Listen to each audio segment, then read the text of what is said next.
The Wrong Suitcase. Arthur Bell disliked unnecessary surprises, not dramatic surprises. Nobody liked those. But ordinary surprises too. Unexpected visitors, train delays, menus that claimed to be simple and then arrived involving foam. At 68, Arthur preferred things predictable. Tea at 7. Biscuits in the blue tin. The same seat on the train if possible. Preferably aisle. Window seats encouraged conversations, and Arthur had spent years quietly avoiding unnecessary conversations. Which was why, when he stepped off the train in York carrying somebody else's suitcase, he did not notice until 4:22 that afternoon. The mistake had been perfectly reasonable. Both suitcases were the same size, the same sensible navy color, the same slightly worn handle. They had sat side by side on the luggage rack. Arthur had simply picked up the wrong one. Easy mistake. Entirely understandable. He only realized something was wrong after making tea, taking off his coat, and finally opening the suitcase in the hallway. Because sitting neatly on top, impossible to ignore, was a bright yellow feather boa. Arthur stared at it, closed the suitcase, opened it again. Still there. Unmistakably yellow, unmistakably feathery, and very definitely not his, which meant somewhere, a complete stranger had Arthur's suitcase, containing 2 shirts, 1 regrettably practical raincoat, medication, and what he considered an excellent selection of emergency biscuits. Arthur sighed. Unlike this mysterious feather boa enthusiast, he had rather hoped to sleep in his own pajamas. He checked his phone. No missed calls, no messages, nothing from the station. Wonderful. Clearly, if he wanted his suitcase back, he was going to have to solve this himself. Before ringing anyone, however, he needed a name, or ideally an explanation. So, with the caution of somebody handling unexploded nonsense, he moved the feather boa aside. Things somehow became stranger. A ukulele, 3 unmatched teaspoons wrapped carefully in a scarf, a postcard from Scotland, half-written, saw a sheep that looked judgmental. Thought you'd appreciate that. Arthur frowned. What exactly did that even mean? Then he found a small receipt. At the top, in curling purple letters, were the words, Lavender Lane Books. Underneath, scribbled hurriedly in blue ink, if lost, ring Sylvia. She usually knows where I've wandered off to. Arthur frowned. That sentence alone raised several concerns. Mainly, why had this apparently happened often enough to require instructions? Still, he rang. The shop answered on the 4th ring. A cheerful voice, far too cheerful for nearly 5 o'clock. Lavender Lane Books. Arthur hesitated, because suddenly all this felt faintly ridiculous. Hello, he said carefully. I think I may have your wandering person's suitcase. A delighted laugh. Oh goodness, said the woman. Martha again? Arthur blinked. Again? He explained the situation. Oh, said Sylvia. She rang an hour ago. Arthur straightened immediately. She has it. Oh, yes. A pause. She accidentally unpacked your socks. Arthur closed his eyes slowly, because somehow the situation had become worse. The woman continued brightly. She says your suitcase is the most organized thing she's ever seen. A rustle of paper. Oh, and apparently, she read aloud. Please tell him I'm deeply sorry and his emergency biscuits are untouched. Arthur frowned. How did she know about the emergency biscuits? The following hour only made things stranger. By the time Arthur arrived at Lavender Lane, books carrying Martha's suitcase, he had learned that Martha had once boarded the wrong coach, joined a walking group by mistake, and temporarily lost a hat for 3 months. The bookshop itself was warm and welcoming, books everywhere, tea somewhere nearby, the sort of place that looked as though finding anything involved luck rather than organization. A woman behind the counter smiled immediately. "You must be Arthur." "How?" "You're carrying Martha's suitcase like it's offended you." "Fair." Then came a loud crash from upstairs, followed by a cheerful voice. "Oh dear." A pause, then, "Nobody panic." Arthur closed his eyes briefly. Before even meeting Martha, he already knew his evening had taken a terrible turn. A moment later, a woman appeared at the top of the stairs carrying what appeared to be Arthur's cardigan. Bright eyes, untidy hair, a wildly colorful coat. The unmistakable energy of somebody who had started 6 conversations and forgotten all of them. She hurried downstairs. "Oh, thank goodness, you're real." Arthur blinked. "I beg your pardon? You must be terribly cross." She looked genuinely distressed, entirely understandable. Then she added, "You do fold socks beautifully, by the way." After 68 years, absolutely nobody had ever complimented Arthur's sock organization. And somehow, he found that surprisingly difficult to respond to. Arthur had intended to stay 10 minutes. Tea, suitcase exchange, polite escape. Instead, he found himself sitting in the back of the bookshop with a slice of cinnamon loaf and a woman who appeared incapable of living a straightforward life. Martha placed a mug of tea in front of him, then another, then a plate, then a second plate. Arthur watched the increasingly unstable arrangement with concern. "You shouldn't carry all that at once." "Oh, nonsense," said Martha. She immediately bumped into a bookshelf. Arthur instinctively stood and rescued the tray before disaster struck. Martha beamed. "You're very practical." Arthur wasn't entirely sure that counted as a compliment. Tea appeared. Cake followed. Martha insisted the cinnamon loaf was emotionally important. Arthur still had no idea what that meant. 20 minutes later, he found himself listening to a story about a vegetable competition. "I didn't even grow the marrow," Martha admitted cheerfully. Arthur frowned. "Then why enter?" She considered this carefully. It seemed rude not to. Arthur stared at her, because somehow that sentence perfectly explained the entire woman. "And did you win?" "Oh, goodness, no." A pause. Then proudly, "I got special mention for enthusiasm." To his horror, Arthur laughed.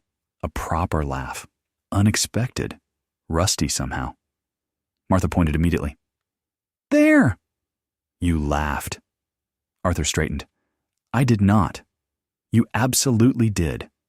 Sylvia coughed suspiciously into her teacup. Martha brightened. "Oh, do you hate cinnamon?" Arthur blinked. "I've never really thought about it." "Wonderful," she declared. "That's basically a yes." She vanished into the back room. Arthur turned slowly toward Sylvia. "Is she always like this?" Sylvia smiled over her glasses. "No." A pause. Then, "Sometimes she's worse."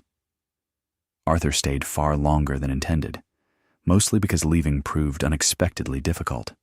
Every time he stood up, something happened. Martha remembered another story. Somebody arrived needing advice. Or Sylvia produced more cake. At one point, a man entered carrying a leaking plant. "I think Gerald's dying," he announced. Martha looked alarmed. "Oh dear." She took the plant carefully and turned it around. After a moment, she nodded decisively. "He's overwatered." The man looked devastated. "You think?" "Oh, definitely." A pause. Also possibly offended. Arthur quietly sipped his tea.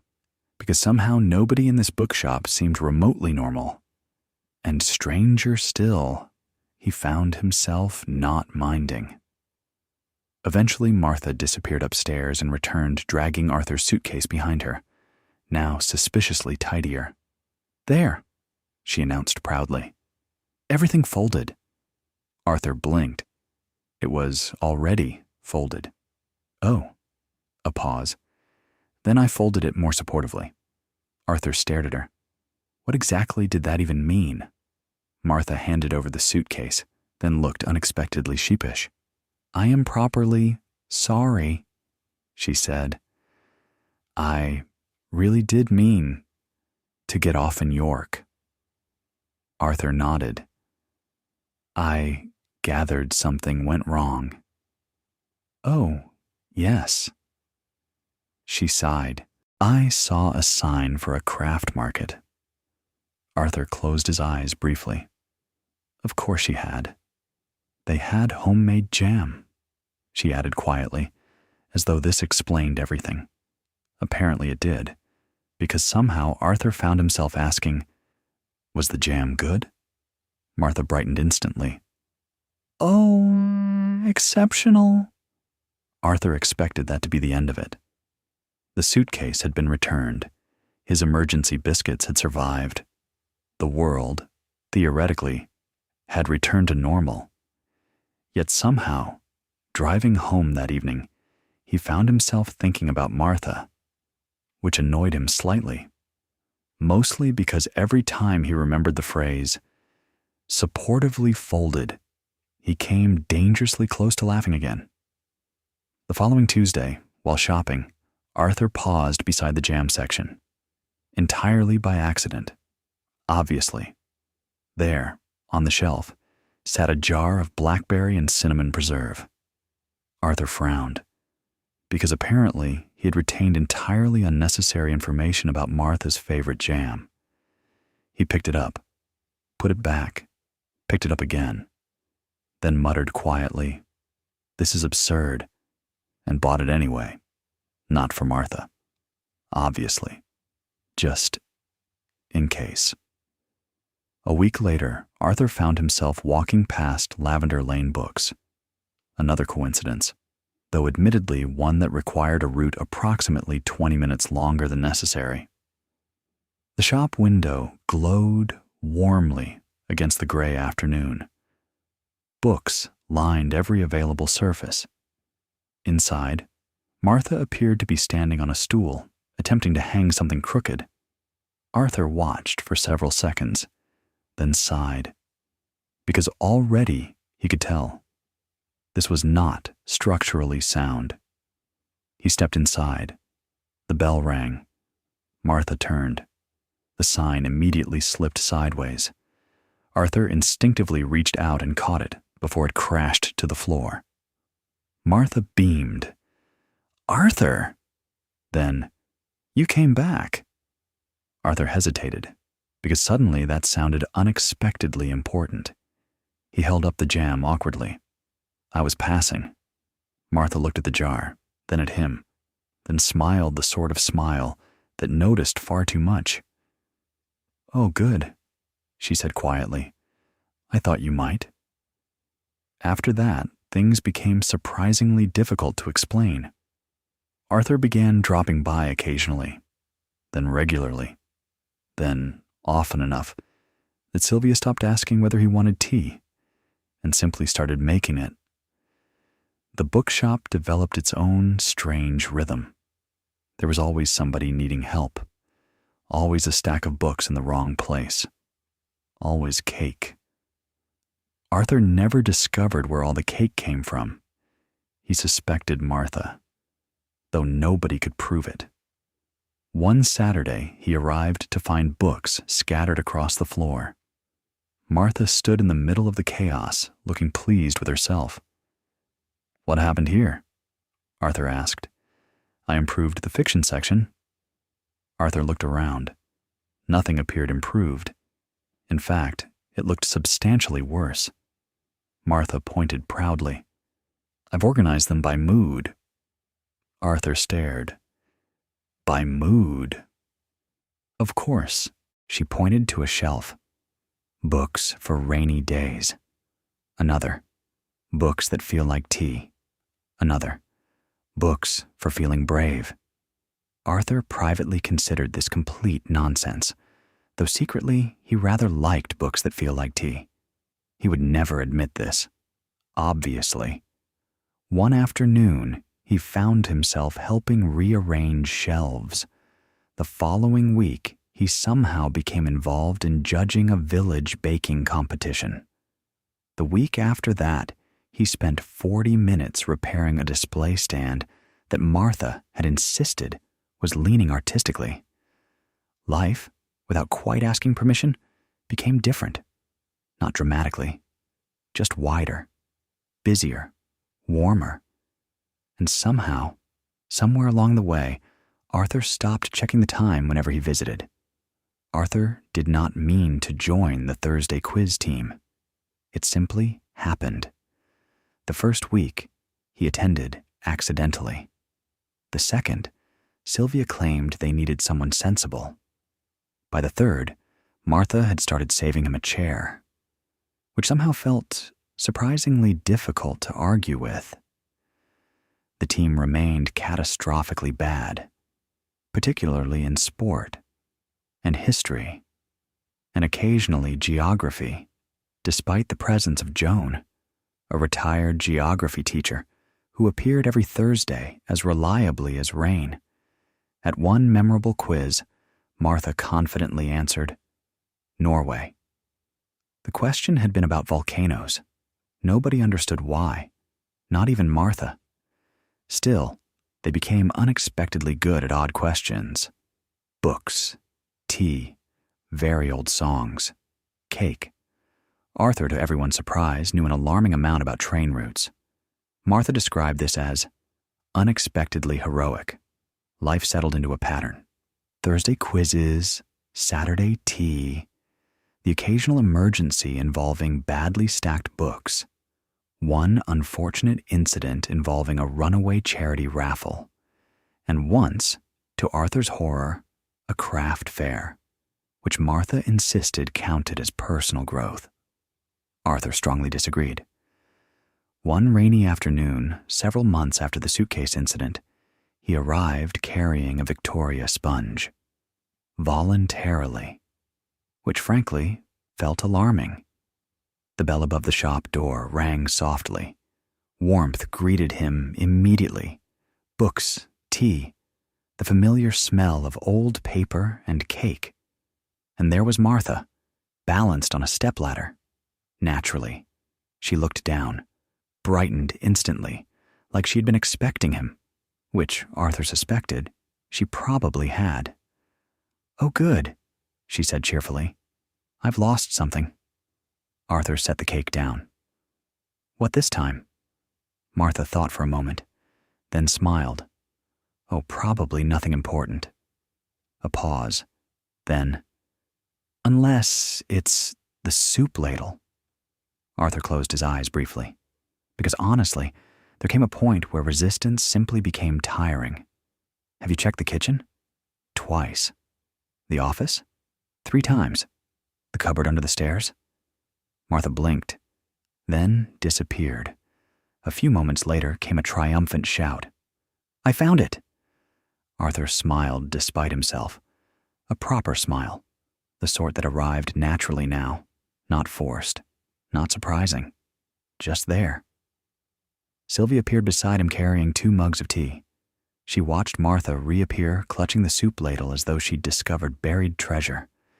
Then Sylvia smiled. You know, she said quietly, she was worried about you. Arthur frowned.